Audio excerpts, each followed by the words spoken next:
నువ్వు ఇప్పుడే నేలపై నడుస్తున్న రాయి మీద నడుస్తున్నావు.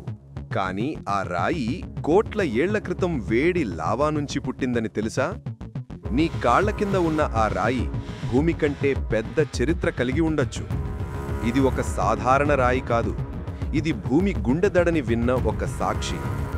ఈరోజు మనం తెలుసుకుందాం, రాయి ఎలా పుట్టింది, ఇది ఎన్ని సంవత్సరాలు బతుకుతుంది, ఇంకా భూమి మీద మనుషులు లేనప్పటి రహస్యాల్ని రాళ్లు ఎలా దాచుకున్నాయో. సుమారు 4.5 బిలియన్ సంవత్సరాల క్రితం భూమి ఒక వేడి అగ్నిగోళంలా ఉండేది. లోపల్నుంచి లావా, వాయువు, అగ్ని ఎప్పుడూ పొంగి పొర్లేవి. మెల్లగా భూమి చల్లబడుతూ గట్టి పొరలు ఏర్పడ్డాయి. అదే మొదటి రాయి పుట్టిన క్షణం. ఇగ్నియస్ రాక్, అగ్నిపర్వతాల కడుపులో పుట్టిన మొదటి రాయి. అది చిన్న బిడ్డలాంటిది. వేడి నుంచి బయటికి వచ్చి చల్లని గాలిని మొదటిసారి అనుభవించింది. అది మన భూమి చరిత్రలో మొదటి పేజీ. రాయి రెండో జన్మ, నీటిలో కొత్త రూపం. వేల సంవత్సరాలు గడిచాక వర్షాలు, గాలులు ఆ రాళ్లని మొక్కలుగా చేసి నదుల్లోకి తోసేశాయి. అవి మట్టిగా మారి సముద్రం అడుగున చేరాయి. మెల్లగా ఆ మట్టి పొరలు మీద పొరలు పడుతూ గట్టి అయిపోయింది. అదే పుట్టింది రెండో రాయి, అవసాద రాయి. ఇందులో చిన్న చిన్న జీవుల అవశేషాలు దాగి ఉంటాయి. అంటే ఈ రాళ్ళు భూమి చరిత్రను రికార్డ్ చేసిన లైబ్రరీలు. ఇవి మాట్లాడలేవు, కానీ అవి చూసిన కథలు కోట్ల ఏళ్లవు. ఒత్తిడి, వేడి, మార్పు. మూడో జన్మ. భూమి లోపల ఒత్తిడి పెరిగింది, ఉష్ణోగ్రత పెరిగింది.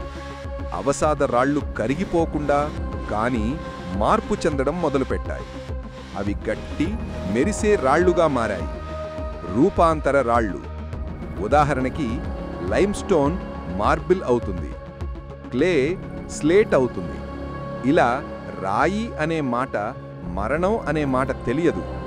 ఆమె ఎప్పుడూ మారుతూ ఉంటుంది. రూపం మారినా మూలం అదే. రాళ్ల వయస్సు. ఇప్పుడు ఒక షాక్ విషయం చెబుతా.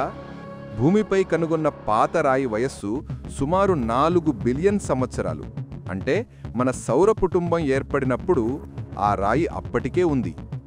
శాస్త్రవేత్తలు ఈ వయసు తెలుసుకోవడానికి రేడియో యాక్టివ్ డేటింగ్ అనే పద్ధతి వాడతారు. రాయి లోపల దాగిన యురేనియం, లెడ్ పరమాణువుల సహాయంతో కాలం అంచనా వేస్తారు. ఒక రాయి అంటే నిశ్శబ్ద టైం మిషన్ లాంటిది. ఇది మాట్లాడదు, కానీ ఇది చరిత్రను పట్టి ఉంచుతుంది. మనిషి, రాయి కలిసి నడిచిన చరిత్ర.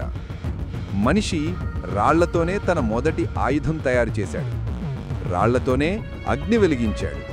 రాళ్లతోనే దేవాలయాలు, కోటలు, రోడ్లు కట్టాడు. రాళ్లు లేకపోతే మన సంస్కృతి కూడా ఉండేది కాదు. మానవ చరిత్ర రాళ్లతోనే మొదలయ్యింది. రాయి మౌనం, కానీ మహత్తు అసాధ్యం. రాయి చెప్పే పాఠం. రాయి మనకు ఒక పెద్ద పాఠం చెబుతుంది. మార్పు భయంకరం కాదు, అది సహజం. వేడిలో కరిగినా, ఒత్తిడిలో పగిలినా రాయి ఎప్పుడూ మరో రూపం దాల్చుతుంది. మన జీవితంలో కూడా అలానే. పరీక్షలు, ఒత్తిడులు మనల్ని నాశనం చేయవు, మనల్ని కొత్త రూపంలో తీర్చిదిద్దుతాయి. అందుకే ఫ్రెండ్స్, తరువాతసారి మీరు ఒక రాయిని తన్నే ముందు ఆలోచించండి. దాని లోపల భూమి చరిత్ర దాగి ఉంటుంది. ఆ రాయి కోట్ల ఏళ్ల ప్రయాణం చేసి మీ కాళ్ల కిందికి వచ్చింది. ఈ కథ నచ్చిందా? లైక్ చేయండి, షేర్ చేయండి. ఇంకా ఇలాంటివి తెలుసుకోవడానికి సబ్స్క్రైబ్ చేయండి. మన తదుపరి వీడియోలో మరొక అద్భుతమైన భూగోళ రహస్యం తెలుసుకుందాం.